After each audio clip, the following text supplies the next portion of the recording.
اعوذ باللہ من الشیطان الرجیم بسم اللہ الرحمن الرحیم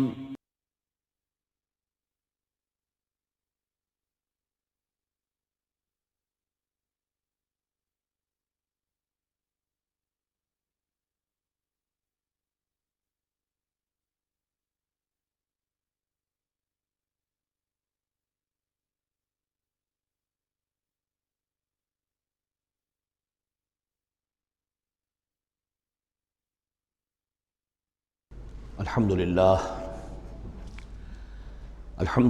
وکفی والصلاة والسلام علی عبادہ الذین اصطفیٰ خصوصاً علی افضلہم وخاتم النبیین محمد الامین وعلی آلہ وصحبہ اجمعین اما بعد فقد قال اللہ تبارک وتعالی کما ورد فی سورة الاحزاب اعوذ باللہ من الشیطان الرجیم بسم اللہ الرحمن الرحیم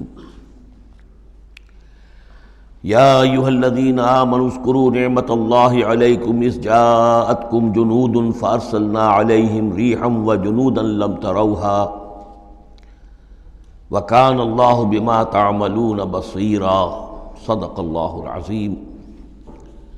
رب اشرح لی صدری ویسر لی امری واحلل عقدۃ من لسانی یفقہوا قولی اللہم ربنا الہمنا رشدنا واعذنا من شرور انفسنا اللہم ارنا الحق حقا وارزقنا اتباعہ وارنا الباطل باطلا وارزقنا اجتنابہ اللہم وفقنا لما تحب وترضى اللہم ربنا آنس وحشتنا فی قبورنا وارحمنا بالقرآن العظیم اللہم اجعلہ لنا اماما ونورا وہدا ورحمہ اللہم ذکرنا منہ ما نسینا وعلمنا منہ ما جہلنا وارزقنا تلاوتہ آناء اللیل واطراف النہار واجعلہ لنا حجتا یا رب العالمین آمین۔ سورہ احزاب کے پہلے رکوع کا ہم ترجمہ کر چکے ہیں اور میں بتا چکا ہوں آپ کو کہ اس کا جو مضامین کا سلسلہ ہے وہ اب چوتھے رکوع کے ساتھ جڑے گا۔ درمیان میں جو دو رکوع آئے ہیں دوسرا اور تیسرا، یہ دونوں غزوہ احزاب کے ضمن میں ہیں۔ غزوہ احزاب کا بھی جو کچھ مختصر سا تاریخی پس منظر اور اس کے حالات میں آپ کو بتا چکا ہوں کہ اللہ تعالیٰ نے ایسی سچویشن پیدا فرما دی کہ جس میں مسلمانوں کے لیے شدید ترین اور سخت ترین امتحان ہو گیا۔ جو میرا اپنا اندازہ ہے واللہ عالم، ذاتی اعتبار سے جس قدر شدید معاملہ حضور کے ساتھ ہوا ہے طائف میں، ذاتی اعتبار سے ظاہر بات ہے کہ وہاں شخصاً آپ پر ہوئی زیادتی جو ہوئی ہے، اور ایک بہت بڑا امتحان اجتماعی سطح پر مسلمانوں کے لیے اسی شدت کا امتحان اور اسی درجے کی آزمائش جو ہے وہ غزوہ احزاب کے موقع پر آئی ہے۔ 12,000 کا لشکر آ کر مدینے کو گھیر کر پڑ گیا ہے، اور یہ کہ مدینے میں نہ صرف یہ کہ کل نفری 3,000 کی ہے جس میں منافقین بھی ہیں، پھر یہ کہ ان کی پشت پر وہ ایک قبیلہ جو ہے یہود کا بنو قریظہ، ابھی تک اس نے بدعہدی نہیں کی تھی لیکن اب پورا اندیشہ تھا کہ بدعہدی کرے گا، اور وہ چنانچہ اسی محاصرے کے دوران میں اس نے بدعہدی کی بھی، اور ان کی سلسلہ جنبانی ہو بھی گئی تھی باہر سے آنے والے جو حملہ آور تھے ان کے ساتھ۔ بہرحال اس صورتحال میں جبکہ رسد کی بہت کمی تھی، شدید قحط کی کیفیت تھی، شدید سردی کا موسم ہے، سردی میں ویسے بھی انسان کو غذا کی زیادہ ضرورت ہوتی ہے، اس حال میں پھر خندق کھودنی پڑی مسلمانوں کو۔ تو یوں سمجھیے کہ جو شدید ترین امتحان ہو سکتا تھا وہ اللہ نے لے لیا، جس کا نتیجہ کیا نکلا؟ جو منافق اپنے دلوں میں نفاق کو چھپائے ہوئے تھے وہ نفاق ظاہر ہو گیا، ان کی زبانوں پر آ گیا، اور یہی اصل میں آزمائش کا اصل مقصود ہے، لیمیز الخبیث من الطیب، کہ اللہ تعالیٰ خبیث کو اور طیب کو علیحدہ علیحدہ کر دے، ممیز کر دے۔ جیسا کہ سورہ عنکبوت کے ہم نے پہلے رکوع میں 2 مرتبہ وَلَيَعْلَمَنَّ اللَّهُ الَّذِينَ صَدَقُوا وَلَيَعْلَمَنَّ الْكَاذِبِينَ وَلَيَعْلَمَنَّ الَّذِينَ آمَنُوا وَلَيَعْلَمَنَّ الْمُنَافِقِينَ، اللہ تعالیٰ واضح کر دے گا، کھول کر رکھ دے گا کہ کون ہے سچے اور کون ہے جھوٹے، یعنی کون ہے حقیقتاً مومن اور کون ہے منافق۔ تو اس کا یہ فنومینن ہے، یہ گویا کہ جیسے کہ اس وقت سن 5 نبوی میں شدید ترین حالات ہو گئے تھے غلاموں کے لیے، نوجوانوں کے لیے۔ ظاہر بات ہے کہ حضور پر تو اس طرح کی دست درازی نہیں کر سکتے تھے مکے کے لوگ، لیکن غلام تھے یا نوجوان تھے، ان کے اوپر جو ہے جس شدید قسم کی آزمائش آ گئی تھی، اسی طرح کی گویا کہ آزمائش سن 5 نبوی میں یہ غزوہ احزاب کی شکل میں مدنی دور میں آ گئی ہے۔ یہ 5 ہجری ہے، وہ 5 نبوی ہے۔ یا ایھا الذین آمنوا اذکروا نعمت اللہ علیکم، اہل ایمان یاد کرو اللہ کے اس انعام کو جو تم پر ہوا۔ اذ جاءتکم جنود، جب تمہارے پاس تم پر حملہ آور ہوئے بہت سے لشکر، بنو غطفان آئے، بنو فزارہ آئے مشرق کی طرف سے، اور جنوب اور مغرب کی طرف سے جو ہے چلے آ رہے ہیں قریش، اور ان کو جو ہے پوری سپورٹ حاصل ہے شمال سے یہود کی، ان میں وہ کہ بنو نذیر بھی ہیں کہ جو مدینہ ہی سے نکالے گئے تھے، اور اس کے علاوہ یہ کہ خیبر کے یہودی بھی ہیں۔ فارسلنا علیہم ریحًا، تو جب وہ لشکر آ گئے تم پر حملہ آور ہوئے تو ہم نے ان پر ایک آندھی بھیج دی، ایک تیز جھکڑ بھیج دیا۔ وجنودا لم تروہا، وہ آندھی تو تم نے بھی دیکھی کہ آندھی آئی ہے، لیکن یہ کہ اور لشکر بھی ہم نے اتارے تھے جو تم نے نہیں دیکھے، یعنی فرشتے۔ وکان اللہ بما تعملون بصیرا، اور جو کچھ تم کر رہے تھے اللہ اسے دیکھ رہا تھا۔ کون اب کس کے منہ پر، کس کی زبان پر نفاق آ گیا ہے، کس کا ایمان اور پختہ ہو گیا ہے۔ تو یہ ایک جملے میں گویا کہ پوری داستان کو تو اللہ نے سمو لیا۔ 20-25 دن تک محاصرہ رہا، اکا دکا مبارزت ہوئی۔ عمرو بن عبد ود آیا، وہ ان کا بہت ہی پورے عرب کا معنی ہوا جو ہے، وہ شہ سوار بھی تھا اور بہت بڑا وہ لڑاکا آدمی، 90 برس کی عمر، لیکن یہ کہ اس کے مقابلے میں آنے کی کوئی جرت نہیں کرتا تھا۔ جب وہ آیا ہے اور اس نے اپنے گھوڑے کو وہ ایڑ لگائی ہے کہ چھلانگ مار کر پوری جو تھی وہ خندق اس کو پار کر کے آ گیا، اور اکیلا ادھر آ کے کھڑا ہو گیا کہ آؤ کوئی ہے تمہارا مقابلہ وہ جو مجھ سے کر سکے۔ بہرحال سب لوگ ششدر حیران کہ اب اس کے مقابلے میں کون جائے۔ بالآخر حضرت علی نکلے رضی اللہ تعالیٰ عنہ، تو حضرت علی نے اس سے کہا، بلکہ اس نے کہا میرے مقابلے میں جو کوئی بھی آتا ہے، میری عادت ہے یہ کہ میں اسے پہلے 3 مواقع دیتا ہوں کہ وہ کوئی درخواست مجھ سے کرے جو منظور کر لوں۔ حضرت علی نے کہا میری پہلی درخواست یہ ہے کہ تم ایمان لے آؤ۔ انہوں نے کہا نہیں یہ نہیں ہو سکتا۔ اچھا دوسری درخواست میری یہ ہے کہ تم جنگ سے واپس چلے جاؤ۔ انہوں نے کہا یہ بھی نہیں ہو سکتا۔ تیسری بولو۔ تو حضرت علی نے فرمایا اچھا آؤ اب پھر مقابلے میں آؤ، یہ تیسری درخواست یہ ہے کہ آؤ مجھ سے مقابلہ کرو۔ تو وہ ہنسا، قہقہ لگایا کہ میرا اندازہ نہیں تھا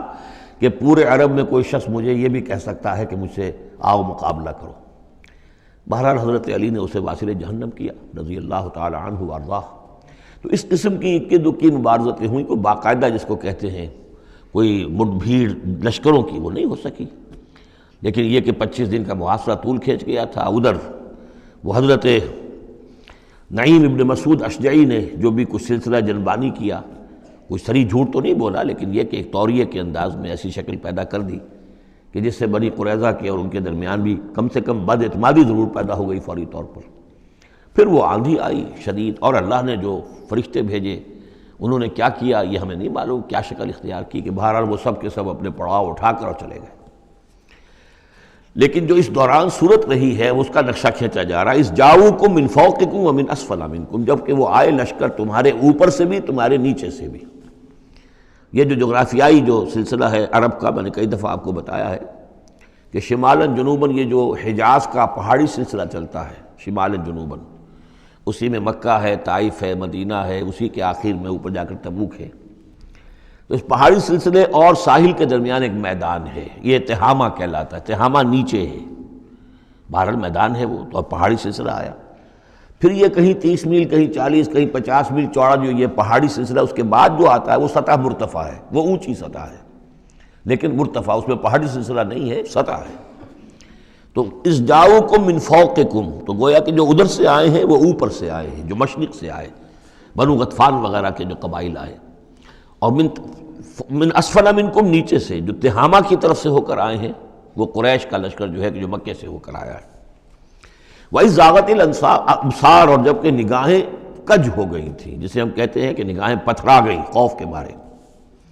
وَبَلَغَتِ الْقُلُوبُ الْحَنَاجِرَ، اور جب دل جو ہے وہ حلق میں آ گئے تھے، ہنسلیوں میں آ کر پھنس گئے تھے. جب آدمی کے اوپر دہشت ہو تو اس طریقے سے معلوم ہوتا ہے، جسے ہم کہتے ہیں دل بلیوں اچھلنے لگا، تو معلوم ہوتا ہے جب دل کی دھڑکن تیز ہوتی ہے کہ شاید وہ نکل جائے گا یہاں سے.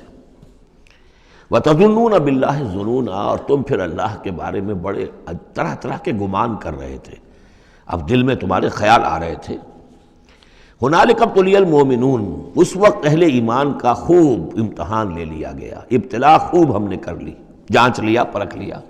وزلزلوا زلزالا شدیدا، اور وہ ہلا مارے گئے، جھنجھوڑ دیے گئے.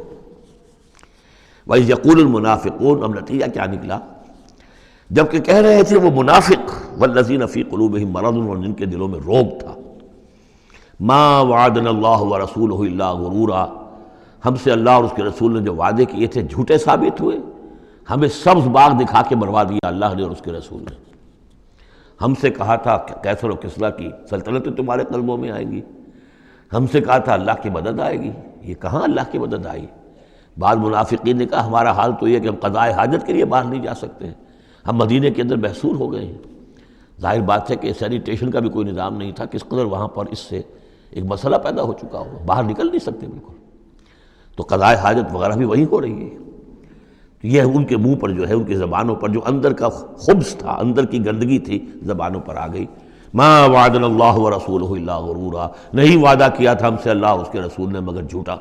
دھوکے کا وعدہ. وَإِذْ قَالَتْ طَائِفَةٌ مِّنْهُمْ يَا أَهْلَ يَثْرِبَ، اور جبکہ ان میں سے ایک گروہ یہاں تک کہہ رہا تھا اے یثرب والو، لا مقام لکم فارجعوا، اب تمہارا کوئی ٹھکانہ نہیں ہے، لوٹ جاؤ یہاں سے، کہاں تم مقابلہ کر سکتے ہو؟ یہ 12,000 کا لشکر آ گیا، کوئی ممکن ہے؟ کوئی امکان تمہیں نظر آتا ہے؟ تو کسی طریقے سے کہیں سے بھاگنے کے لیے راستہ تلاش کرو. وَيَسْتَأْذِنُ فَرِيقٌ مِّنْهُمْ النَّبِيَّ، اور ان میں سے ایک گروہ جو ہے آ کر نبی سے اجازت طلب کر رہا تھا. یقولون ان بیوتنا عورا، اور وہ کہہ رہا تھا کہ ہمارے تو گھر کھلے پڑے ہوئے ہیں، یعنی گھروں کو اندیشہ ہے، گھروں کے اوپر پیچھے سے بنو قریظہ کے لوگ حملہ آور ہو جائیں، ہماری عورتیں وغیرہ جو ہم نے چند حویلیوں کے اندر جن کو جمع کیا ہے. آپ نے یہی کیا تھا حضور نے صلی اللہ علیہ وسلم، خواتین کو بچوں کو ایک ایسی جگہ پر کہ جہاں وہ وسطی علاقہ تھا مدینے کا، اور وہاں بڑی کوئی حویلی تھی، اس میں جمع کر دیا تھا. تو اب وہ تو ہمیں تو اندیشہ ہے، ہمارے گھر خالی پڑے ہوئے ہیں، اس کے اوپر حملہ ہو سکتا ہے. وما ہی اب عورا، حالانکہ وہ نہیں کھلے پڑے ہوئے تھے، اللہ تعالیٰ نے اور اللہ کے رسول نے پہرے وغیرہ کا بندوبست کیا ہوا تھا. ان یریدون الا فرارا، حقیقت میں وہ فرار چاہتے تھے، بھاگنا چاہتے تھے. یہ تو بہانہ تھا جو بنا رہے تھے، اصل میں جنگ سے پیٹھ دکھا کر بھاگنا مقصود تھا. وَلَوْ دُخِلَتْ عَلَيْهِمْ مِنْ أَقْطَارِهَا، اور اگر کہیں داخلہ ہو ہی گیا ہوتا دشمن کا اس مدینے کے اندر، اس کے چاروں طرف سے، ثُمَّ يُسْئِلُ الْفِتْنَةَ، اور پھر ان سے مطالبہ کیا جاتا فتنے کا، یعنی ارتداد کا. اگر یہ مشرکین کی فوجیں جو ہیں کہیں خدا نخواستہ مدینے میں داخل ہو جاتی اور اب وہ کہتی کہ یا تو مرتد ہو جاؤ اور یا ہم تمہیں قتل کرتے ہیں، تو وہ ما تلبسوا الا لآتوها، وہ اس فتنے کو قبول کر لیتے، مرتد ہو جاتے. وما تلبسوا بها الا یسیرا، اور تھوڑی سی دیر بھی نہ لگاتے، بہت ہی تھوڑا سا وقفہ. یعنی وہ ایمان ان کے دلوں میں اس کی جڑیں گہری تھی ہی نہیں، تو وہ مرتد ہونے کے لیے تیار تھے. وَلَقَدْ كَانُوا عَاهَدُوا اللَّهِ مِنْ قَبْلُ، حالانکہ چونکہ وہ مسلمان تھے تو انہوں نے عہد کیا تھا اللہ سے اس سے قبل، لا یولون الادبار، کہ وہ کبھی پیٹھ نہیں دکھائیں گے، جب بھی حق و باطل کا مقابلہ ہوگا پیٹھ نہیں دکھائیں گے. وَكَانَ عَهْدُ اللَّهِ مَسْئُولًا، اور یقیناً اللہ کے ساتھ جو عہد کیا گیا اور پھر اس کے بارے میں باز پرس ہوتی ہے کہ وہ عہد پورا کیا گیا یا نہیں کیا گیا. قُلْ لَن يَنْفَعَكُمُ الْفِرَارُ إِنْ فَرَرْتُم مِّنَ الْمَوْتِ، اے نبی ان سے کہہ دیجئے کہ تمہیں یہ بھاگنا اور فرار مفید نہیں ہو سکتا اگر تم موت سے بھاگ رہے ہو، اب القتل یا قتل سے، اس لیے کہ موت تو ہر جگہ آ سکتی ہے. وَإِذًا لَا تُمَتَّعُونَ إِلَّا قَلِيلًا، اور آج موت نہ آئی، فرض کیجئے اس موقع پر نہ آئی، تب بھی آخر دنیا میں کوئی سامان رسنے بسنے کا جو ہے رہنے کا وہ آخر لامحدود تو نہیں ہے. لا طلب ثم لا تمتعون الا قلیلا، نہیں تمہیں ساز و سامان ملے گا دنیا کی زندگی کا مگر تھوڑا سا، کچھ دن اور جی لو گے. قل من ذا الذی یعصمکم من اللہ، ان سے پوچھئے کون ہے وہ جو تمہیں اللہ سے بچا سکے. ان اراد بکم سوءا، اگر اللہ ہی نے فیصلہ کر لیا ہو تمہارے بارے میں کسی بری چیز کا، او اراد بکم رحمہ، اور اگر اللہ نے رحمت کا فیصلہ کیا ہو تو کون ہے جو اس کی رحمت کے آڑے آ سکے؟ وَلَا يَجِدُونَ لَهُم مِّن دُونِ اللَّهِ وَلِيًّا وَلَا نَصِيرًا، اور یہ نہیں پائیں گے اللہ کے مقابلے میں نہ کوئی ولی، حمایتی اور نہ مددگار۔ قَدْ يَعْلَمُ اللَّهُ الْمُعَوِّقِينَ مِنكُمْ، تم میں سے اے نام نہاد مسلمانوں، اے منافقوں، ہمیں خوب معلوم ہے، اللہ کو خوب معلوم ہے کہ کون ان میں سے روکتے ہیں دوسروں کو کہ مت جاؤ، محاذ پر مت جاؤ۔ جیسا کہ میں بتا چکا ہوں کہ دو طرف تو حرات تھے، ادھر سے حفاظت تھی، پیچھے بنو قریظہ تھے، چونکہ وہ معاہد تھے، ان سے معاہدہ تو موجود تھا، لہذا اس اعتبار سے بظاہر وہ بھی محفوظ تھا، ادھر سے حملہ نہیں ہو سکتا تھا، اگرچہ اندیشہ ہر وقت تھا کہ کبھی وہ بھی دغا دیں تو پھر یہ ہے کہ چکی کے دو پارٹوں کے درمیان مسلمان آ جائیں گے۔ لیکن جو سامنے کا علاقہ تھا وہاں وہ خندق جو ہے کھود دی گئی، اور خندق سے ادھر جو ہے وہ مسلمان مورچہ لگا کے بیٹھے ہوئے،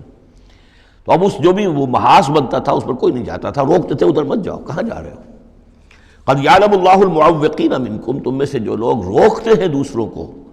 والقائلین لاخوانہم ہلم الینا، اور جو کہتے ہیں اپنے بھائیوں سے آؤ ہماری طرف آؤ، گھروں میں گھس جاؤ، چھپ جاؤ، تمہارا جو ہے کہیں نام و نشان نہ رہے، کہاں جا رہے ہو موت کے منہ میں۔ ولا یاتون الباس الا قلیلا، اور وہ نہیں آتے، حاضر نہیں ہوتے جنگ میں، یعنی میدان جنگ میں جہاں پر کہ فوجوں کا پڑاؤ ہے، آمنے سامنے کا معاملہ، مگر کبھی کسی وقت۔ شاذ اشیحۃ علیکم، اے مسلمانوں یہ تمہارے حق میں بہت بخیل ہے، کوئی خیر نہیں چاہتے تمہارے لیے، یہ خیر خواہ نہیں ہے، تمہارے بدخواہ ہے۔ فَإِذَا جَاءَ الْخَوْفُ رَأَيْتَهُمْ، اور جب خوف اگر چلا جائے، یہ لشکر چلے جائیں، یہ خوف کی کیفیت ختم ہو جائے، رَأَيْتَهُمْ يَنظُرُونَ، اذا جاء الخوف، جب خوف آتا ہے، خوف کی کیفیت پیدا ہو جاتی ہے، خوفناک صورتحال، رَأَيْتَهُمْ يَنظُرُونَ إِلَيْكَ، تو اے نبی آپ ان کو دیکھتے ہیں کہ آپ کی طرف ایسے دیکھ رہے ہوتے ہیں، تدور اعینہم کالذی یغشی علیہ من الموت، کہ ان کی آنکھیں ایسی پھرتی ہیں جیسے کہ اس شخص کی آنکھ پھرا کرتی ہے کہ جس پر موت کی غشی طاری ہو رہی ہو، کیونکہ اب مرحلہ آ گیا خطرے کا، پھر جنگ ہے، پھر جانا پڑے گا، پھر وہی ساری صورتحال، سارے اندیشے، سارے خطرات، تو گویا کہ ان کو موت کی غشی اور نزع کی کیفیت کی میں جو ہوتی ہے، آنکھیں جس طرح کے پتھرا جاتی ہیں یا پھرتی ہیں، اس طریقے سے تدور اعینہم کالذی یغشی علیہ من الموت۔ فاذا ذهب الخوف، اور جب خوف چلا جائے، ختم ہو جائے، یعنی وہ صورتحال جیسے کہ بعد میں ہو گئی کہ چلے گئے لشکر، جب چلے گئے تو اب ان کا طریقہ کار کیا ہے؟ وَإِذَا ذَهَبَ الْخَوْفُ سَلَقُوكُمْ بِأَلْسِنَةٍ حِدَادٍ، اب وہ تم پر پل پڑتے ہیں اپنی لوہے کی زبانوں کے ساتھ، یعنی زبانیں قینچیوں کی طرح چلنی شروع ہو جاتی ہیں، مسلمانوں پر تنقید بھی ہے، اپنے ایمان کا اظہار بھی ہے، چرب زبانی بھی ہے، تو حداد لوہے کی جیسے ان کی زبانیں لوہے کی ہوں، تو ہمارے محاورے میں قینچی کی طرح زبان کا چلنا۔ سلق جو ہے عربی محاورے میں، عربی لغت میں آتا ہے بسطن بقہر اما بالید او باللسان، کسی کے پر حملہ آور ہونا یا ہاتھ سے یا زبان سے، تو سلقوکم بألسنۃ حداد اشیحۃ علی الخیر، اور پھر جو بھی کوئی مال غنیمت ہوگا اس کے اوپر یہ ایسے ہوں گے، جھکے پڑیں گے کہ مال سارا ہمیں ہی مل جائے۔ اولئک لم یؤمنوا، یہ وہ لوگ ہیں کہ جو حقیقتاً ایمان نہیں لائے۔ فاحبط اللہ اعمالہم، تو اے نبی انہوں نے اس کیفیت میں جو بھی کوئی نیکیاں کی ہیں، بظاہر نیکیاں، آپ کے امامت میں نمازیں بھی تو پڑھی ہیں نا انہوں نے، آخر مدینہ منورہ میں وہ نمازیں پڑھتے تھے منافق، کس کی امامت میں؟ محمد رسول اللہ کی امامت میں، کس مسجد میں؟ مسجد نبوی میں، لیکن ان کے سارے اعمال حبط ہو گئے۔ فاحبط اللہ اعمالہم، اللہ نے ان کے تمام اعمال اکارت کر دیے۔ وَكَانَ ذَلِكَ عَلَى اللَّهِ يَسِيرًا، اور یہ چیز اللہ پر بہت آسان ہے۔ يَحْسَبُونَ الْأَحْزَابَ لَمْ يَذْهَبُوا، جبکہ جا چکے ہیں لشکر، ان کا حال یہ ہے کہ ان کے اوپر ابھی تک خوف طاری ہے، جیسے ہوتا ہے کہ کسی بڑے حادثے کے بعد بھی بہت دیر تک اعصاب کے اوپر جو ہے وہ ایک طرح کی کپ کپی طاری رہتی ہے، انسان کے سنسناہٹ سی رہتی ہے، اتنا بڑا حادثہ ہوا ہے۔ يَحْسَبُونَ الْأَحْزَابَ لَمْ يَذْهَبُوا، یہ سمجھتے ہیں کہ وہ گئے نہیں ہیں، کہیں ادھر چھپ گئے ہوں، کہیں پھر دوبارہ آ رہے ہوں، کہیں حملہ دوبارہ تو نہیں کر رہے ہیں، یہ کوئی ان کی ٹیکٹیکل موو تو نہیں تھی کہ ذرا پیچھے ہٹ کے پھر حملہ آور کریں۔ يَحْسَبُونَ الْأَحْزَابَ لَمْ يَذْهَبُوا، یہ سمجھتے ہیں کہ وہ لشکر گئے نہیں ہیں۔ وَإِن يَأْتِ الْأَحْزَابُ، اور اگر کہیں دوبارہ وہ لشکر جو ہیں، وہ فوجیں جو ہیں دوبارہ کہیں حملہ آور ہو جائیں، يَوَدُّوا لَوْ أَنَّهُمْ بَادُونَ فِي الْأَعْرَابِ، تو ان کی بڑی خواہش ہوگی کاش کہ ہم مدینے کو چھوڑ کر کہیں ریگستانوں میں چلے گئے ہوتے، اور کہیں نخلستانوں میں جا کر عراب کی حیثیت کے ساتھ ہم ان کے ساتھ چلے گئے ہوتے، بادیہ نشینوں کے پاس۔ یسألونک عن انبائکم، اور وہاں سے اے مسلمانوں تمہاری خبریں معلوم کرتے رہتے، اب کیا ہوا، اونٹ کس کروٹ بیٹھا۔ وَلَوْ كَانُوا فِيكُمْ مَا قَاتَلُوا إِلَّا قَلِيلًا، اور اگر یہ تمہارے درمیان موجود بھی رہیں تو قتال میں تو حصہ نہیں وہ لیتے مگر شاس دکھانے کے لیے، خانہ پوری جسے ہم کہتے ہیں۔ اب ایک کردار تو یہ ہے جو سامنے آ گیا، دوسرا کردار کیا ہے؟ لَقَدْ كَانَ لَكُمْ فِي رَسُولِ اللَّهِ أُسْوَةٌ حَسَنَةٌ۔ دوسرے کردار کا جو دوسری تصویر ہے، اس کا جو خورشید ہے، سورج ہے، وہ محمد الرسول اللہ کا کردار ہے۔ فرمایا اے مسلمانوں، تمہارے لیے اللہ کے رسول میں ایک اسوہ ہے، نمونہ ہے، بہترین نمونہ۔ اب یہ بات نوٹ کرنے کی ہے کہ یہ آیت ہمارے ہاں سیرت کی تقاریر ہوں، کوئی میلاد کی محفلیں ہوں، کوئی وعظ ہو تو اس میں بہت پڑھی جاتی ہے یہ آیت اسوہ حسنہ، لیکن عام طور پر ہمارے ہاں اسوہ حسنہ کیا ہے؟ چھوٹی چھوٹی سنتیں، ان کا تذکرہ ہوگا۔ مسواک کرنا بھی اسوہ ہے، ٹھیک ہے اسی طریقے سے اور سنتیں ہیں۔ مسجد میں داخل ہو تو داہنا پاؤں آگے آنا چاہیے، بایاں نہیں، ٹھیک ہے، ہونا چاہیے، ایک شخص کو کرنا چاہیے، اہتمام کرنا چاہیے، حضور کا یہی معمول تھا۔ یہ سب بھی اسوے میں شامل ہے۔ اصل اسوہ یہ ہے کفر کے مقابلے میں جان ہتھیلی پر رکھ کر میدان میں آنا، یہ ہے اسوہ۔ یہ اسوہ ہماری نگاہوں سے اوجھل۔ محمد رسول اللہ کا مثالی کردار کس اعتبار سے؟ جب بھوک تھی شدید، حضور کو بھی بھوک تھی اور فاقہ تھا۔ جب صحابہ نے آ کے شکایت کی کہ حضور اب ناقابل برداشت ہو گئی ہے یہ بھوک، دیکھیے ہم نے اپنے پیٹوں پر پتھر باندھے ہوئے ہیں تاکہ یہ کہ معدے کو وہ جو ہنگر کنٹریکشنز ہوتی ہیں وہ نہ ہو، اس کو کم سے کم جھوٹا ہی صحیح ایک دلاسا ہو کہ کچھ بوجھ ہے میرے اوپر، وہ بوجھ چاہے پتھر کا ہو، کھانے کا نہ ہو۔ یہ سب پتھر باندھے ہوئے، کمر دوہری نہ ہو جائے ہماری۔ حضور نے اپنا کرتا اٹھا کے دکھایا، وہاں 2 پتھر بندھے ہوئے، اور اسی حال میں جب صحابہ کدالیں چلا رہے ہیں اور کھود رہے ہیں تو حضور جو ہے اپنے کندھے پر بڑے بڑے پتھر اٹھا کر لے جا کر اور باہر پھینک رہے ہیں۔ اسی میں آپ شریک ہیں پوری طریقے سے۔ یہ ہے اسوہ۔ ایسا نہیں تھا کہ بس حضور تو کہیں ایک جگہ بیٹھے ہوں اور خیمہ لگا ہو اور مور چھل چلے جا رہے ہوں، سمجھے آپ، اور سب ٹھنڈی چھاؤں آپ کو فراہم کی گئی ہو اور باقی سب لوگ جو اس کام میں لگے ہوئے ہیں۔ یہ اسوہ ہے محمد کا صلی اللہ علیہ وسلم۔ لقد کان لکم فی رسول اللہ اسوۃ حسنہ، اسی کو میں کہا کرتا ہوں جدید اصطلاح میں، ایک ہے میکرو اکنامکس اور ایک ہے مائکرو اکنامکس۔ تو مائکرو سنت کو تو لوگ جانتے ہیں، یہ سنت ہے، یہ سنت ہے، اس میں سے بعض کے بارے میں بڑے جھگڑے بھی ہیں، رفع یدین سنت ہے یا نہیں ہے، لیکن میں اس مسئلے پر نہیں جا رہا ہوں۔ لیکن میکرو سنت جو ہے، سب سے بڑی سنت جو ہے، وہ تو یہ ہے کہ وحی کے آغاز کے بعد سے لے کر 40 برس کی عمر کے بعد سے لے کر حضور نے ایک لحظہ، ایک منٹ معاش کی جد و جہد میں صرف نہیں کیا۔ پوری زندگی، پورا وقت، پوری توانائی، پوری قوت دعوت دین، اقامت دین، دین کی دعوت، دین کی اقامت، اسی میں لگائی۔ کوئی جائیداد نہیں بنائی، کوئی کاروبار، حالانکہ اس سے پہلے آپ بہت کامیاب تاجر تھے، کاروبار کرتے تھے، لیکن جب یہ فرض منصبی آ گیا، یا ایھا المدثر قم فانذر وربک فکبر، اب یہی کام ہے، تو کچھ تو اس کی بھی پیروی کرنے کی کوشش کی جائے، اس درجے میں نہ صحیح، وہ عکس تو ہو۔ میکرو سنت جو ہے کسی درجے میں تو اپنی زندگی کے اندر اس کا عکس پیدا کیا جائے۔ ہاں اس کے ساتھ پھر چھوٹی چھوٹی سنتیں بھی ہو جاؤں تو کیا کہنے ہیں، پھر نور علی نور ہے، لیکن یہ اس میکرو سنت کا تو ہے ہی نہیں۔ اپنے تو ساری توانائی، ساری طاقت، سارا وقت دنیا بنانے میں۔ تو لقد کان لکم فی رسول اللہ اسوۃ حسنۃ لمن کان یرجو اللہ والیوم الآخر، بڑی اہم آیت ہے یہ۔ اسوہ تو حضور کا اپنی جگہ پر مکمل ہے، کامل ہے،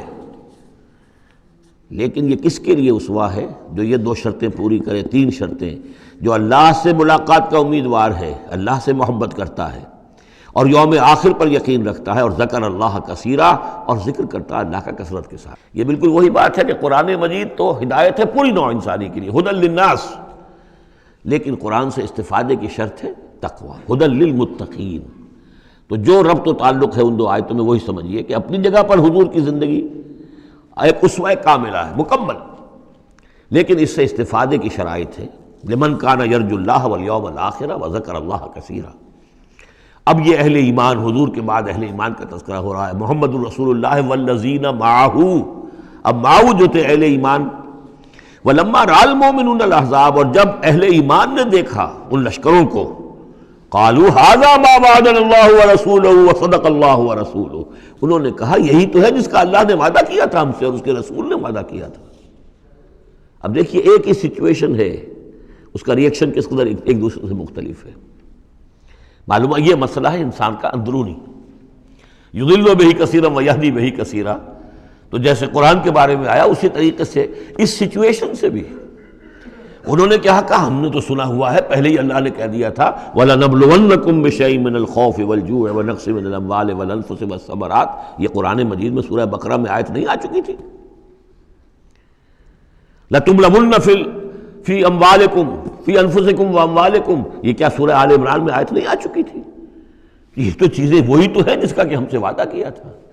وَلَمَّا رَأَى الْمُؤْمِنُونَ الْأَحْزَابَ، جب دیکھا اہل ایمان نے ان احزاب کو، قَالُوا هَذَا مَا وَعَدَنَا اللَّهُ وَرَسُولُهُ وَصَدَقَ اللَّهُ وَرَسُولُهُ، اور بالکل صحیح کہا تھا اللہ نے بھی اور بالکل صحیح فرمایا تھا اس کے رسول نے بھی، وَمَا زَادَهُمْ إِلَّا إِيمَانًا وَتَسْلِيمًا، اور نہیں ہوا ان میں کسی شے کا اضافہ مگر ایمان اور تسلیم، ایمان کے ساتھ تسلیم، سر تسلیم خم، سر تسلیم خم ہے جو مزاج یار میں آئے، جو اللہ کی طرف سے فیصلہ ہے، جیسا کہ ہم پڑھ چکے ہیں سورہ توبہ میں، اگرچہ سورہ توبہ تو بہت بعد میں نازل ہوگی، ابھی 4 سال بعد میں اس سورہ مبارکہ کے وہ زمانہ نزول کے اعتبار سے، لیکن ہم تو پڑھ چکے ہیں ہر طرف موسم بنا اللہ احد الحسنیین، ہمارے لیے تم کیا اندازہ کس چیز کا انتظار کر سکتے ہو سوائے 2 نہایت اعلیٰ ترین صورتوں کے، ہم سب کے سب شہید ہو جائیں تب بھی ہماری کامیابی ہے، اور ہم کامیاب ہو کر آ جائیں تو تب تو تم بھی مانو گے کامیابی ہے، اس لیے ہمیں تو کوئی اندیشہ ہی نہیں۔ تو اس میں تسلیم ان کے اندر، اور ہم بھی تسلیم کی خو ڈالیں گے، بے نیازی تیری عادت ہی صحیح۔ من المؤمنین رجال صدقوا ما عاہدوا اللہ علیہ، ان اہل ایمان میں وہ جمع مرد لوگ ہیں رضی اللہ تعالی عنہم وارضاہم اجمعین، صدقوا ما عاہدوا اللہ علیہ، جنہوں نے سچا کر دکھایا وہ عہد جو انہوں نے اللہ سے کیا تھا۔ انہوں نے کہا تھا وہ اپنی جان اور مال حاضر ہے، ہم جنت کے عوض یہ سب کچھ دینے کو تیار ہیں، انہوں نے وہ عہد پورا کر دیا۔ فَمِنْهُمْ مَنْ قَضَى نَحْبَهُ، ان میں سے وہ بھی ہیں جو اپنی نظر گزار چکے، نظر پیش کر چکے۔ کتنے ہی صحابہ تھے جو اس وقت تک جام شہادت نوش کر چکے تھے، سن 5 ہے یہ تو، سن 3 میں 70 صحابہ تو غزوہ احد کے اندر ہی شہید ہوئے۔ فَمِنْهُمْ مَنْ قَضَى نَحْبَهُ، ان میں وہ بھی ہیں کہ جو اپنی نظر پیش کر چکے۔ وَمِنْهُمْ مَنْ يَنْتَظِرُ، اور باقی جو ہے وہ منتظر ہے کہ کب وقت آئے۔ یہ تو ہم انتظار میں ہیں کہ کب اللہ تعالیٰ ہمیں بھی شہادت کا درجہ دے، ہماری بھی شہادت قبول فرما لے۔ وبال دوش ہے سر جس میں ناتواں پہ مگر لگا رکھا ہے تیرے خنجر و ثنا کے لیے، ہم تو اللہ منتظر ہیں کہ کب ہماری باری آ جائے۔ فَمِنْهُمْ مَنْ قَضَى نَحْبَهُ وَمِنْهُمْ مَنْ يَنْتَظِرُ وَمَا بَدَّلُوا تَبْدِيلًا، اور انہوں نے ہرگز تبدیلی کوئی نہیں کی جو انہوں نے عہد اللہ سے کیا، سر منہ اس میں فرق نہیں آنے دیا۔ لِيَجْزِيَ اللَّهُ الصَّادِقِينَ بِصِدْقِهِمْ، تاکہ اللہ تعالیٰ سچوں کو ان کی سچائی کا پورا پورا بدلہ دے۔ وَيُعَذِّبَ الْمُنَافِقِينَ إِنْ شَاءَ أَوْ يَتُوبَ عَلَيْهِمْ، اور ان منافقوں کو چاہے تو ان پر عذاب بھیج دے، اور چاہے تو ابھی ان کی توبہ قبول کر لے، انہیں توبہ کا موقع دے دے۔ یہ میں بتا چکا ہوں کہ آخری جو فیصلہ ہوا وہ جب کہ غزوہ تبوک کا معاملہ ہوا ہے، پھر آخری فیصلے ہوئے ہیں۔ یا سورہ نساء جو ہے اس کے اندر بھی وہ آیت آ گئی تھی کہ فی الدرک الاسفل من النار، لیکن آخری چیز کہ اے نبی استغفر لہم او لا تستغفر لہم ان تستغفر لہم 70 مرۃ فلن یغفر اللہ لہم، کہ اب آپ ان منافقوں کے لیے استغفار کریں یا نہ کریں، اگر 70 مرتبہ بھی استغفار کریں گے تب بھی اللہ ان کو معاف نہیں فرمائے گا۔ ان اللہ کان غفور الرحیم، یقینا اللہ غفور الرحیم ہے۔ ورد اللہ الذین کفروا، اللہ نے لوٹا دیا ان کافروں کو جو چڑھ کر آئے تھے بڑے شان و شوکت کے ساتھ، وہ پورے لشکر جو ہے سب چلے گئے بغیظہم، وہ اپنے غصے کو ساتھ ہی لے گئے۔ وہ غصہ جو ہے وہ نکالے بغیر، یا تو کوئی جنگ ہوتی، کچھ وہ قتل عام کرتے تو کچھ غصہ ان کا نکلتا، اللہ نے ان کو ان کے غصے کے ساتھ ہی واپس کر دیا۔ ورد اللہ الذین کفروا بغیظہم لم ینالوا خیرا، انہیں کوئی خیر حاصل نہ ہو سکا، کوئی فتح ہوتی، کوئی کارنامہ سر انجام دیا ہوتا، کچھ نہیں۔ وکفى اللہ المؤمنین القتال، اور اللہ کافی رہا اہل ایمان کی طرف سے قتال کے لیے۔ اہل ایمان کو تو جنگ کی نوبت ہی نہیں آئی، کھلی جنگ تو ہوئی نہیں، اللہ نے خود ہی آندھی بھیج کر اور جو بھی اپنی خفیہ تدابیر ہیں، جو بھی اپنی مدد تھی فرشتوں کے ذریعے سے، اللہ تعالیٰ نے گویا کہ اہل ایمان کو اس امتحان میں سے تو گزار دیا، باقی یہ کہ کوئی غضب نہیں پہنچنے دیا۔ وکان اللہ قوی عزیزا، اور یقیناً اللہ تعالیٰ قوی اور عزیز ہے، زبردست ہے، قوت والا ہے۔ وانزل الذین ظاہروہم، اب یہ دوسرا ہے، اس کا جو ضمیمہ ہے غزوہ احزاب کا، وہ غزوہ بنی قریظہ ہے۔ روایات میں آتا ہے کہ حضور نے غزوہ، جب یہ لشکر چلے گئے، غزوہ احزاب ختم ہو گیا، تو آ کر واپس گھر آ کر اپنے ہتھیار وغیرہ اتارے، زرہ اتاری، تو حضرت جبرائیل آئے کہ آپ نے ہتھیار اتار دی، ہم نے تو ابھی اتارے نہیں ہیں، ابھی بنو قریظہ کو کیفر کردار تک پہنچانا ہے۔ انہوں نے جو غداری کی اس موقع پر، اپنے عہد کو توڑا ہے، اب اس کی سزا انہیں دینی ہے۔ چنانچہ حضور نے حکم دیا کہ اب کوئی مسلمان جو ہے عصر کی نماز نہ پڑھے یا کوئی مغرب کی نماز نہ پڑھے، جو بھی کوئی وقت معین کیا، جب تک کہ وہ بنی قریظہ کے علاقے میں پہنچ نہ جائے۔ وہاں جا کر اب وہاں جا کے پھر ان کا گھیراؤ کیا گیا، محاصرہ ہوا۔ وہ محاصرہ بھی خاصا طویل ہوا، ان کا قلعہ بڑا مضبوط تھا، لیکن تنگ آ کر بالآخر انہوں نے ہتھیار ڈال دیے، اور یہ کہا کہ سعد بن معاذ جو رئیس اوس تھے اور ان کے حلیف تھے، اوس کے قبیلے کے ساتھ ان کی پرانی جو ہے وہ حلیفی تعلقات تھے، حلیفانہ تعلقات، کہ جو وہ فیصلہ کر دیں گے ہمیں منظور ہوگا۔ تو حضرت سعد بن معاذ رضی اللہ تعالیٰ عنہ، جو تورات میں فیصلہ لکھا ہوا ہے بد عہدی کا، کہ قوم اگر تمہارے ساتھ بد عہدی کرے اور اس کے بعد اللہ تمہیں اس پر فتح دے دے تو کیا کرو، اس کے مطابق فیصلہ سنایا کہ ان کے جتنے جوان ہیں اس قبیلے کے جو جنگ کرنے کے قابل ہیں ان کو قتل کر دیا جائے، اور باقی جو ان کے بوڑھے ہوں یا اور ہوں، مرد ہوں، بچے ہوں، عورتیں ہوں، ان کو جو ہے غلام بنا لیا جائے، ان کا سارا مال ضبط ہو جائے گا۔ تو بدترین سزا جو ہے ان تین قبیلوں میں سے، جن میں سے ایک قبیلہ تھا بنی قینقاع کا، ایک تھا بنو نذیر، یہ دونوں تو صرف جلا وطن ہوئے، لیکن بدترین سزا پھر ان کو دی گئی ہے۔ وَأَنزَلَ الَّذِينَ ظَاهَرُوهُم مِّنْ أَهْلِ الْكِتَابِ، اور اللہ نے اتار لیا ان کو کہ جنہوں نے گٹھ جوڑ کیا تھا ان کے ساتھ، کافروں کے ساتھ، مشرکین کے ساتھ، اہل کتاب میں سے، من صیاصیہم، ان کے قلعوں سے،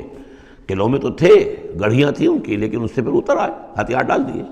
وَقَذَفَ فِي قُلُوبِهِمُ الرُّعْبَ، اور اللہ نے ان کے دلوں میں رعب ڈال دیا۔ فَرِيقًا تَقْتُلُونَ، تو اب تم ایک ان میں سے کچھ کو تم قتل کر رہے ہو، وَتَأْسِرُونَ فَرِيقًا، اور کچھ کو تم نے اسیر بنا لیا ہے اور قیدی بنا لیا ہے، حضرت سعد بن معاذ کے فیصلے کے مطابق۔ وَأَوْرَثَكُمْ أَرْضَهُمْ وَدِيَارَهُمْ، اللہ نے تمہیں وارث بنا دیا ان کی زمینوں کا بھی اور ان کے مکانوں کا، گھروں کا، ان کے قلعوں کا، وَأَمْوَالَهُمْ، اور ان کے اموال کا، وَأَرْضًا لَّن تَطَئُوهَا، اور ابھی بہت سی زمینیں ہیں جن پہ ابھی تمہارے قدم نہیں گئے، اللہ تعالیٰ تمہیں وہ دے گا۔ چنانچہ اس کے بعد اللہ نے فتح دینی جو شروع کی ہے۔ غزوہ احزاب جو ہے در حقیقت یہ ایک ٹرننگ پوائنٹ تھا حضور کی سیرت کے اندر، اس لیے کہ اس کے بعد حضور نے کہہ بھی دیا تھا، غزوہ احزاب کے بعد صحابہ کو خوشخبری دے دی تھی، لن تغزوکم قریش بعد عامکم ھذا، مسلمانوں اس سال کے بعد اب قریش تم پر دوبارہ حملہ آور نہیں ہوں گے۔ ان کی آخری یہ اٹیمپٹ تھی جو انہوں نے کر لی ہے، اب ان میں ہمت نہیں ہوگی کہ وہ دوبارہ چڑھائی کر کے آئیں، وَلَكِنَّكُمْ تَغْزُونَهُمْ، بلکہ اب تم چڑھائی کرو گے۔ وہ چڑھائی اگلے ہی سال سن 6 میں حضور نے کی، لیکن حضور نے کس طرح کی چڑھائی کی کہ عمرے کے لیے جا رہے ہیں ہم، تو ہتھیار نہیں ہے، ہتھیار بند ہے، احرام باندھا ہوا ہے۔ اب ایک ایسی سچویشن پیدا ہوئی مکے والوں کے لیے، نہ وہ نگلا جائے نہ اگلا جائے، کہ ان کی پرانی روایات ہے یہ کہ کسی کو بھی عمرے کے لیے، حج کے لیے کوئی آئے اسے نہیں روک سکتے، لیکن مسلمانوں کو کیسے آنے دیں، اور روکیں تو کیسے روکیں؟ بالآخر انہوں نے فیصلہ کیا ہم کسی ضرورت نہیں آنے دیں گے۔ ادھر حضور نے پھر جو ہے بیعت لے لی کہ اب یہاں سے ہم کوئی بھی زندہ نہیں جائے گا، سب جانے یہیں دے دیں گے۔ بیعت علی الموت، بیعت رضوان جو ہوئی اس موقع پر، وہ بیعت علی الموت تھی، یہیں پر جانے دے دیں گے۔ اس کی خبریں وہاں پہنچی تو ان کے چھکے چھوٹ گئے۔ بہرحال پھر صلح ہوئی، جس صلح کو کہا ہے اللہ تعالیٰ نے انا فتحنا لک فتحا مبینا، تو فتح کا جو ہے دروازہ کھل گیا ہے غزوہ احزاب کے فوراً بعد، اور اسی کی طرف اشارہ ہے وہ ارضا لم تطئوہا، ابھی بہت سی زمینیں جن پر مسلمانوں تمہارے قدم میں نہیں پہنچے، تمہارے قدم نہیں پہنچے، ابھی تم نے گھوڑے نہیں دوڑائے ہیں، ابھی وہ تو زمینیں اب کہاں سے کہاں تک آپ سمجھیے کہ 30 سال کے اندر اندر کہاں سے کہاں تک مسلمانوں کی حکومت ہو گئی۔ تو وہ سارا اشارہ اس میں ہے، خاص طور پہ خیبر سن 7 میں یہودیوں کا گڑھ فتح ہو گیا۔ وَكَانَ اللَّهُ عَلَىٰ كُلِّ شَيْءٍ قَدِيرًا، اور اللہ تعالیٰ ہر چیز پر قادر ہے۔ اب یہاں سے وہ مضمون شروع ہو رہا ہے کہ جو پہلے رکوع میں تھا، کچھ جو مجلسی اصلاحات ہیں، یوں سمجھیے کہ ان کی پہلی قسط وہ ہے جو سورہ احزاب میں آ رہی ہے۔ 5ویں سال عرب میں پردے کا رواج نہیں تھا، چادر کا رواج تھا، مرد بھی عورت بھی، باہر جب نکلتا تھا تو ایک لمبی سی چادر لے کر، لیکن یہ کہ مردوں کے صرف کندھے پر وہ پڑی ہوتی تھی، عورتیں یہ ضرور تھا کہ اسے اپنا تقریباً پورے جسم میں وہ لپیٹ لیتی تھی اس میں، لیکن چہرے کا کچھ نہیں، سر پہ کچھ نہیں، سر پر اگر ہو گیا ورنہ چہرہ کھلا۔ یہ وہاں کے رواج تھے، گھروں میں بے دھڑک جا رہے ہیں آ رہے ہیں، اور جو بھی تھا وہاں پر جو صورتحال تھی۔ اب اس میں جو تدریجاً اصلاح کی گئی، تو پہلی بات جو سمجھنے کی ہے وہ یہ ہے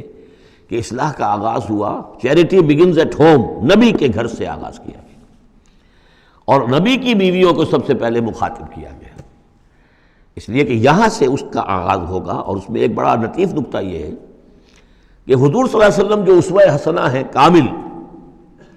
تو مردوں کے لیے تو کامل اسوہ حسنہ ہے حضور صلی اللہ علیہ وسلم، باپ کی حیثیت سے، بیٹے کی حیثیت سے، داماد کی حیثیت سے، خسر کی حیثیت سے، قاضی القضات کی حیثیت سے، سپہ سالار کی حیثیت سے، ہیڈ آف دی اسٹیٹ کی حیثیت سے، امام کی حیثیت سے، خطیب کی حیثیت سے، معلم کی حیثیت سے، مربی اور مزکی کی حیثیت سے، جتنی حیثیتیں آپ گن سکتے ہیں حضور کی سیرت میں اسوہ موجود ہے۔ ایک پہلو سے اسوے میں کمی ہے، اور وہ کمی کیا ہے؟ عورتوں کے جو خاص نسوانی معاملات ہوتے ہیں اس میں تو حضور اسوہ نہیں بن سکتے، حضور تو مرد ہیں، تو عورتوں کی زندگی کا ایک حصہ ہے کہ نہیں؟ تو عورتوں کے لیے اسوہ کون ہے؟ وہ آپ کی ازواج مطہرات کو اسوہ بنایا جا رہا ہے، اس لیے اصلاح کا عمل ان سے شروع کیا گیا، اور ان کو گویا کہ کہہ دیا گیا کہ تم اگر نیکی کرو گی دوہرا اجر پاؤ گی، کیوں کہ تمہیں تو دیکھ کر تمام مسلمان خواتین نے جو ہے تمہارے نقش قدم کی پیروی کرنی ہے، اور خدا نے خواستہ تم نے کوئی غلط حرکت کی تو تمہیں دوہری سزا ملے گی، اس لیے کہ تم تو ان کے لیے اب اسوہ ہو۔ تو گویا کہ اسی سورہ مبارکہ میں حضور کے بارے میں آیت آئی ہے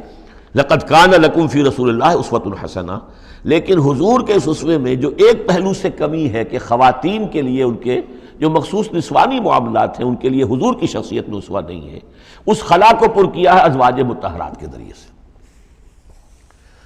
یا ایھا النبی قل لازواجک، اے نبی کہہ دیجئے اپنی بیویوں سے، ان کنتن تردن الحیاۃ الدنیا وزینتہا فتعالین امتعکن واسرحکن سراحا جمیلا۔ یہ واقعہ ایلا ہے۔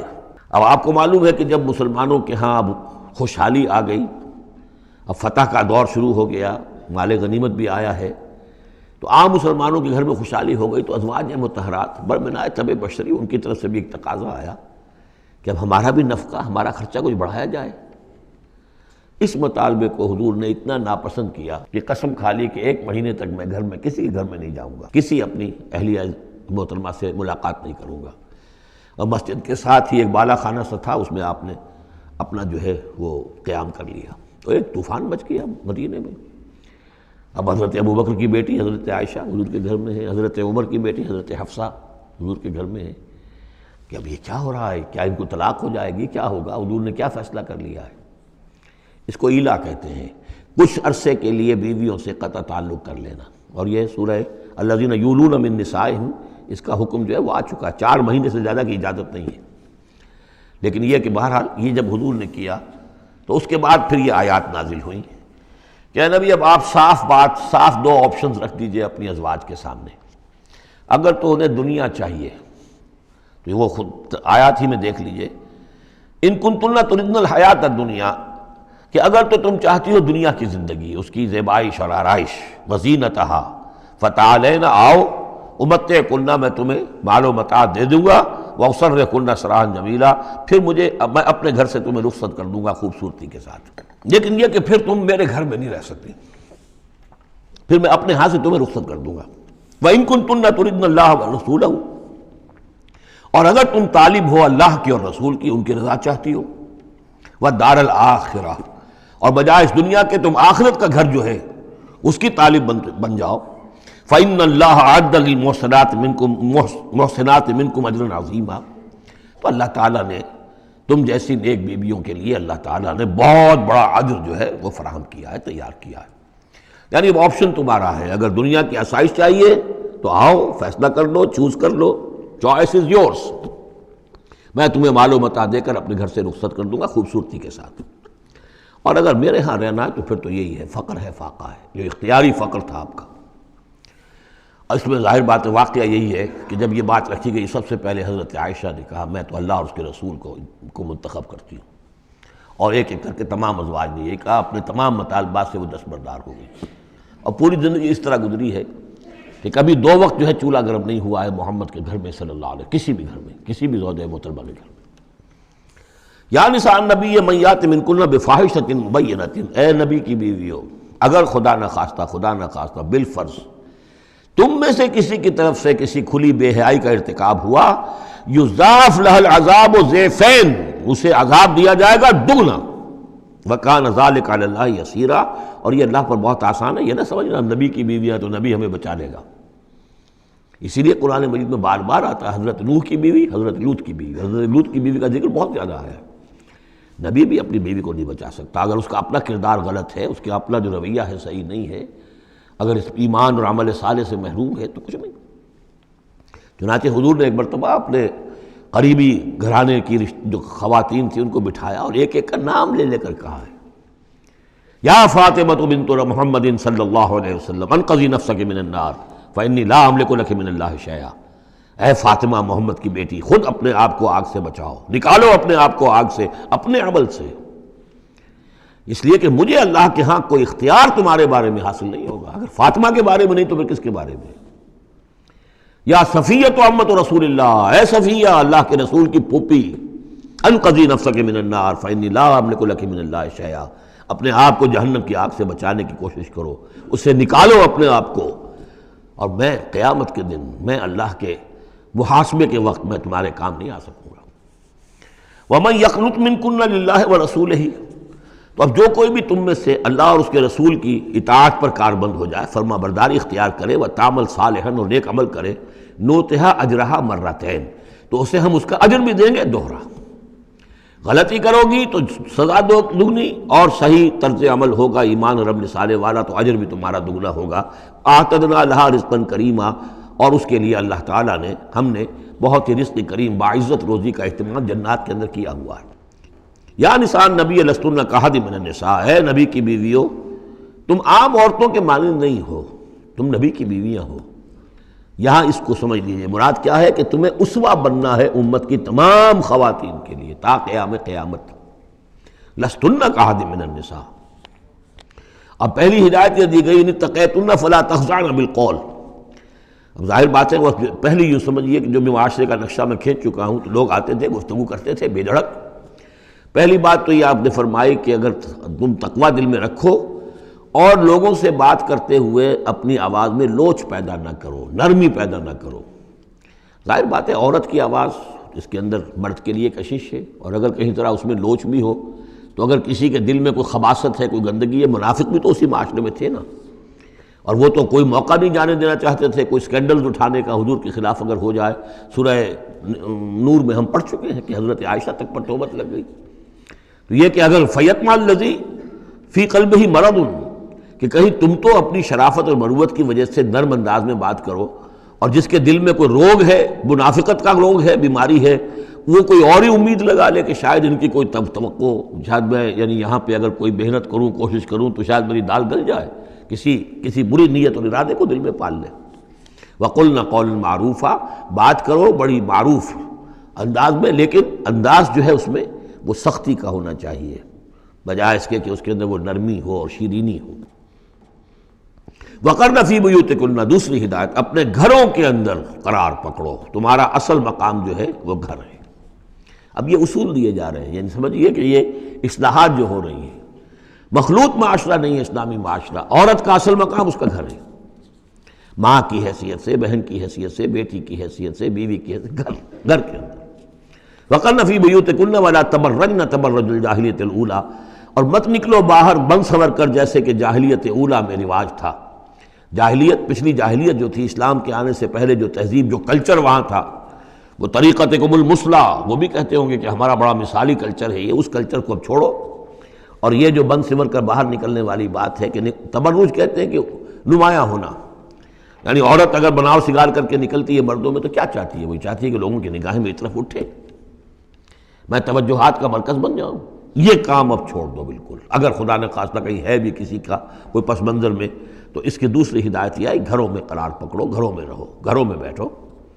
وقرن فی بیوتکن ولا تبرجن تبرج الجاہلیۃ الاولی واقمن الصلاۃ وآتین الزکاۃ واطعن اللہ ورسولہ، اور نماز قائم کرو اور زکوٰۃ ادا کرو اور اللہ کی اور اس کے رسول کی اطاعت پر کاربند رہو۔ انما یرید اللہ لیذھب عنکم الرجس اہل البیت ویطہرکم تطہیرا۔ اے نبی کے گھر والو، یا اہل البیت اب آ گیا یہاں پہ، نبی کے گھر والو، اس سے پہلے ہم پڑھ چکے ہیں۔ یہ اہل البیت حضرت سارہ کو خطاب کیا تھا فرشتوں نے کہ سلام ہو آپ کو اے نبی کے گھر والو اہل البیت، اور یہاں ساری گفتگو جو ہو رہی ہے وہ حضور کی ازواج سے ہو رہی ہے۔ تو اہل بیت اصلاً ہیں حضور کی ازواج مطہرات۔ البتہ یہ ہم مانتے ہیں کہ حدیث ہے، حضور نے یہ چاہا ہے، جو آپ کو محبت تھی حضرت فاطمہ سے، حضرت علی سے اور حضرات حسنین سے رضی اللہ تعالیٰ عنہم، آپ نے فرمایا اللہم ہؤلاء اہل بیتی، اے اللہ یہ بھی میرے اہل بیت ہیں۔ بس یہاں پر بھی کا اضافہ کر لیجئے، کوئی حرج نہیں۔ اصل اہل بیت ازواج مطہرات ہیں، لیکن اے اللہ یہ بھی میرے اہل بیت ہیں۔ تو فرمایا اے نبی کے گھر والوں، یعنی اے نبی کی بیویوں، اللہ تعالیٰ یہ چاہتا ہے کہ تم سے ہر نوع کی برائی کو، گندگی کو بالکل دور کر کے تمہیں پاک اور صاف کر دے، یطہرکم تطہیرا، پوری طرح پاک اور صاف کر دے۔ کیوں؟ تمہیں اسوہ بننا ہے، تمہیں نمونہ بننا ہے۔ نمونہ تو بے داغ ہونا چاہیے،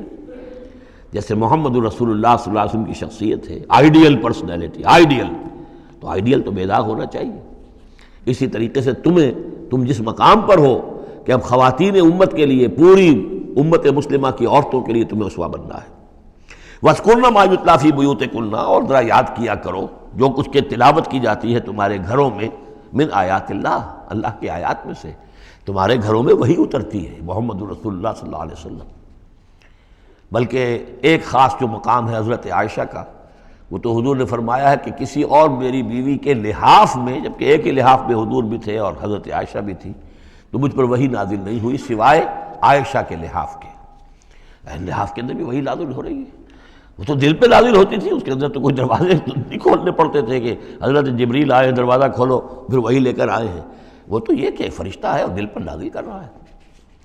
تو فرمایا کہ تمہارے گھروں میں اللہ کی آیات کی تلاوت کی جا رہی ہے، والحکمہ، اور نبی کی زبان مبارک سے جو احادیث ہے جو آپ بیان کر رہے ہیں، سب سے بڑھ کر تو تمہارے سامنے آ رہی ہے حکمت نبوی،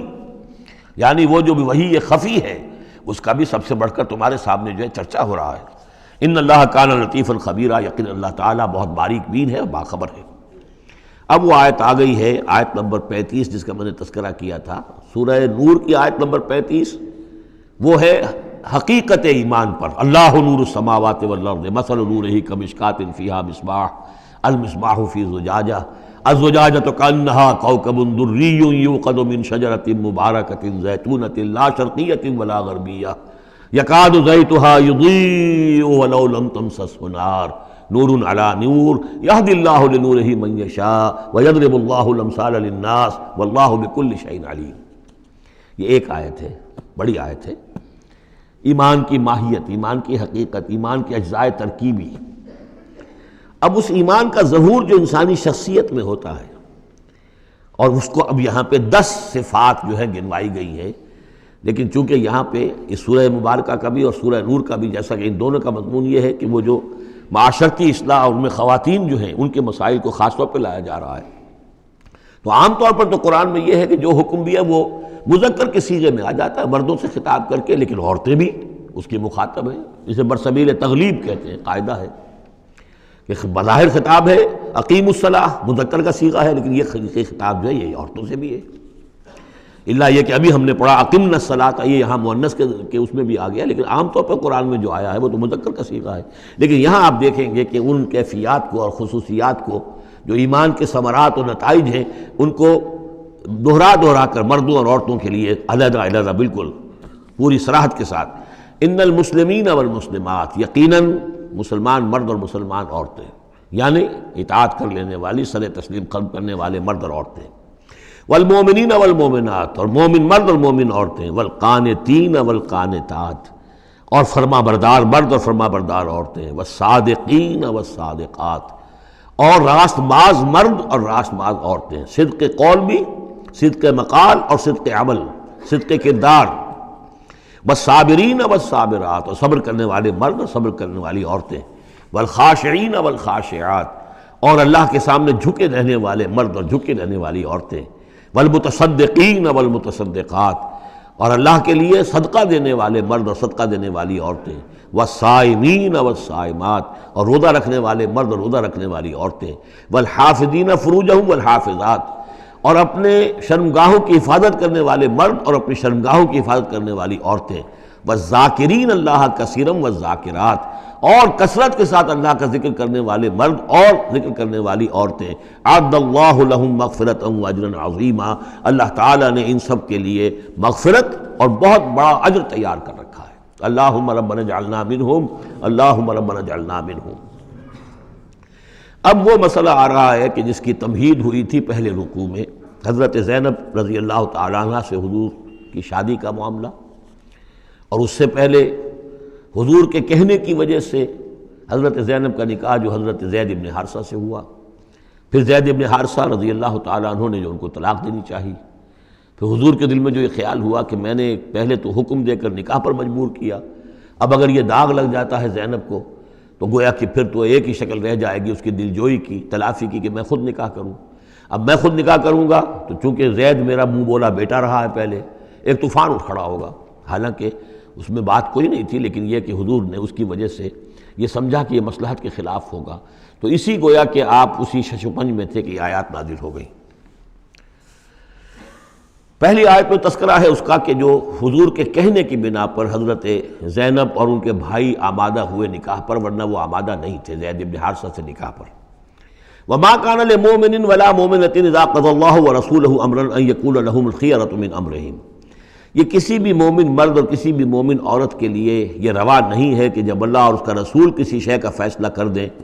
تو پھر بھی انہیں یہ خیال ہو کہ ہمارے پاس آپشن باقی ہے، ہمیں اختیار حاصل ہے۔ وَمَن يَعْصِ اللَّهَ وَرَسُولَهُ فَقَدْ ضَلَّ ضَلَالًا بَعِيدًا، جو اللہ اور اس کے رسول کی نافرمانی کریں گے انہوں نے تو گویا کہ بہت بڑی گمراہی جو ہے وہ حاصل کر لی۔ تو یہ گویا کہ ایک تو یہ کہ اس کو عام ہم لیں گے تو یہ ہر معاملے کے اوپر ہے کہ اللہ اور اس کے رسول کے فیصلے کے بعد پھر میں یہ سمجھوں کہ میرے پاس کوئی آپشن ہے، تو اس کا مطلب ہے کہ میں اللہ کا انکار کر رہا ہوں، رسول کا انکار کر رہا ہوں۔ پس منظر میں وہی ہے کہ حضور کی فرمائش جو تھی ابتداءً تو چونکہ امیمہ ابن عبد المطلب حضور کی پھپھی تھیں جن کی بیٹی ہیں حضرت زینب، اب یوں سمجھیے کہ قریش کا اونچا خاندان ہے، اور ادھر یہ ہے کہ حضرت زید ابن حارثہ غلام رہے ہیں، اگرچہ تھے شریف خاندانوں میں سے عرب کے، لیکن کبھی انہیں کہیں پکڑ کر کہیں کسی نے لا کر غلام بنا کر بیچ دیا تھا تو داغ تو لگ گیا غلامی کا، اور اس معاشرے میں وہ داغ پھر دھلتا نہیں تھا ایک دفعہ لگ جانے کے بعد۔ تو اس وجہ سے اب انہوں نے حضور کے لیے، حضور کے فرمانے کی وجہ سے نکاح کیا، اس کے بعد نہیں ان کی نبھی آپس میں، اور اس میں گمان غالب یہ ہے کہ حضرت زینب انہیں وہ نہیں دے سکیں احترام اور ادب اور ان کی مرضی پر چلنے کا معاملہ، جیسا کہ ایک عورت کو فصالحات و قانتات حافظات للغیب جو رویہ ہونا چاہیے، اب وہ اپنے جذبات اور احساسات کے اوپر اس درجے جو ہیں وہ کنٹرول نہ کر سکیں، لہذا ان کے مابین جو ہے وہ موافقت نہیں ہوئی۔ تو حضرت زید نے کئی دفعہ کہا کہ حضور میں پھر ان کو فارغ کر دینا چاہتا ہوں، طلاق دینا چاہتا ہوں۔ استقول للذی انعم اللہ علیہ وانعمت علیہ امسک علیک زوجک، اے نبی جب آپ کہتے تھے اب اس شخص سے کہ جس پر اللہ نے بھی انعام فرمایا اور آپ نے بھی انعام فرمایا، آپ نے اسے آزاد کر دیا، اپنا منہ بولا بیٹا بنایا تھا، یہ دوسری بات ہے کہ اللہ نے وہ بات ختم کر دی، یہ تو زید ابن محمد کہلاتا تھا، اب یہ زید ابن حارثہ رہ گیا دوبارہ۔ آپ اس سے کہتے رہے امسک علیک زوجک، نہیں اپنی بیوی کو روکے رکھو، گھر میں آباد رکھو، ذرا اور کوشش کرو، ذرا اور کہ مزاجوں کی موافقت ہو جائے۔ واتق اللہ، اللہ سے ڈرو، اللہ کا تقوی اختیار کرو۔ وتخفی فی نفسک ما اللہ مبدیہ، اور آپ اپنے دل میں چھپائے ہوئے تھے وہ بات جو جس کو کہ اللہ تعالیٰ اللہ مبدی، جسے اللہ تعالیٰ کھولنا چاہتا ہے۔ وتخشى الناس،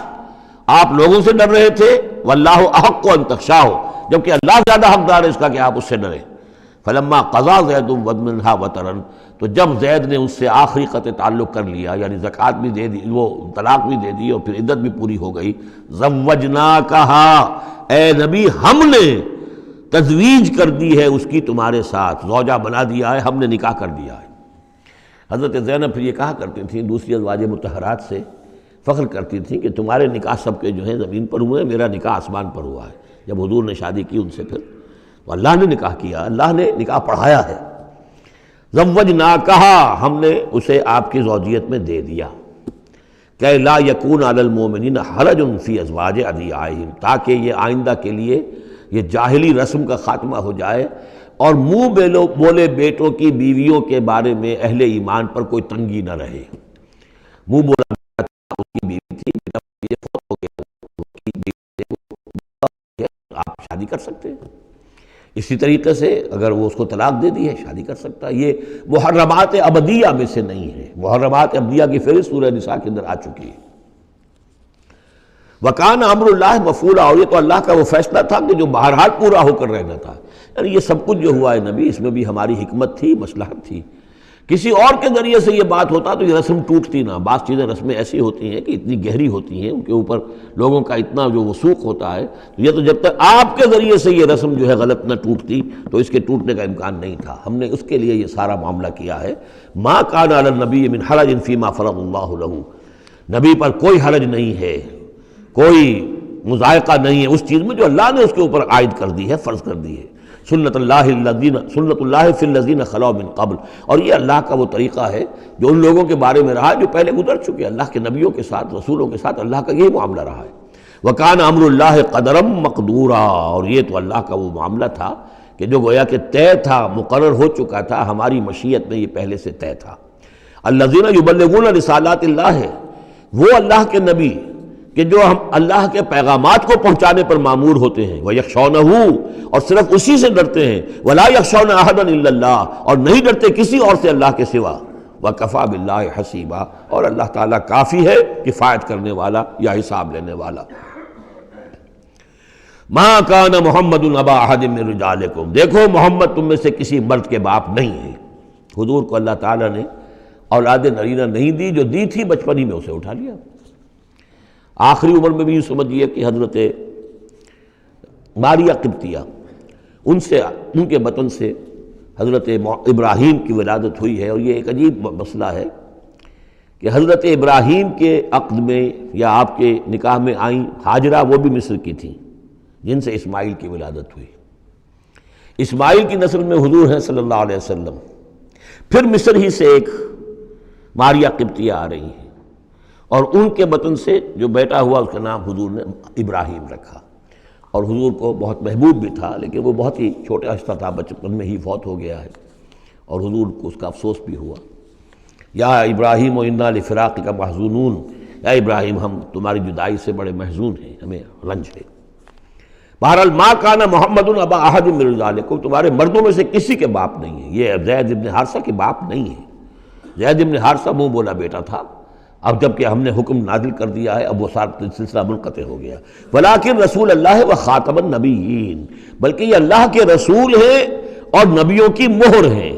اب نبوت ختم ہو رہی ہے ان پر، اب کوئی نبی آنے والا نہیں. لہذا جتنی بھی رسومات جاہلیت کی تھیں، اگر ان کے ذریعے سے وہ ختم نہ ہو تو پھر کس کے ذریعے سے ختم ہوگی؟ یہ ہے اس میں جو دلیل مضمر ہے کہ یہ جو کڑوا گھونٹ ہے محمد صلی اللہ علیہ وسلم تو آپ کو کرنا ہی تھا. اس لیے کہ یہ جاہلانہ رسمیں جو ہیں، اگر آپ اس کے اندر یہ اقدام نہ کرتے اور آپ نے اپنے منہ بولے بیٹے کی بیوی سے اگر شادی نہ کی ہوتی تو یہ رسم ختم نہیں ہو سکتی تھی. اور یہی بات بتائی جا رہی ہے لوگوں کو، ما کان محمد ابا احد من رجالکم ولکن رسول اللہ و خاتم النبیین، وہ تو اللہ کے رسول ہیں اور خاتم النبیین. اب اس میں ایک بڑا باریک نقطہ ہے، وہ نوٹ کر لیجئے. رسالت حضور کی دائم و قائم ہے، چل رہی ہے ابھی تک. فرق صرف یہ ہے کہ اس وقت تک براہ راست آپ بنفس نفیس اپنی رسالت کے فرائض ادا کر رہے تھے، اب بائی پروکسی ہے، اب امت کے ذریعے سے ہے. جو بھی آپ کے امتی ہیں، جو بھی دین کے خادم ہیں، جو بھی قرآن کے پیغام کو پہنچا رہے ہیں، جہاں جہاں تک پہنچا رہے ہیں وہ رسالت محمدی کا پیغام پہنچ رہا ہے. رسالت محمد کی ہے صلی اللہ علیہ وسلم. جیسے کہ ہم نے سورہ انعام میں آیت پڑھی تھی، اوحی الی ھذا القرآن لانذرکم بہ ومن بلغ، اے نبی ان سے کہہ دیجئے یہ قرآن مجھ پر وحی کیا گیا ہے تاکہ اس کے ذریعے سے میں تمہیں بھی خبردار کر دوں اور جسے بھی یہ قرآن پہنچ جائے. اسی لیے امت کو آپ ہدایت دے کر گئے تھے، فَلْيُبَلِّغِ الشَّاهِدُ الْغَائِبَ، اب یہ تمہارا کام ہے اس قرآن کی تبلیغ کرو اور پہنچاؤ، جو بھی یہاں نہیں ہے ان تک پہنچاؤ. تو گویا کہ رسالت محمدی ختم نہیں ہوئی ہے، رسالت محمدی تو چل رہی ہے. لہذا ختم کا لفظ جو آیا ہے وہ رسالت کے ساتھ نہیں آیا، نبوت کے ساتھ آیا. نبوت ختم ہو گئی جب وحی کا دروازہ بند ہو گیا، نبوت ختم ہو گئی. نبوت محمدی آپ کی ذات کے ساتھ تھی. وہ جیسے ہی آپ کی ذات جو ہے وہ اس دنیا سے اس نے پردہ کیا، اس کے ساتھ ہی آپ کی وہ نبوت کا دروازہ بند ہو گیا. لیکن رسالت محمدی وہ تو دائم و قائم ہے۔ اسی لیے یہاں دیکھیے ولیکن رسول اللہ ہے وخاتم النبیین، آپ تو اللہ کے رسول ہیں اور دائم ہیں اور قائم ہیں، اور خاتم النبیین ہیں اور نبیوں کی مہر ہیں، وکان اللہ بکل شیء علیما، اور یقیناً اللہ تو ہر چیز کا علم رکھنے والا ہے۔ بارک اللہ لی ولکم فی القرآن العظیم ونفعنی وإیاکم بالآیات والذکر الحکیم۔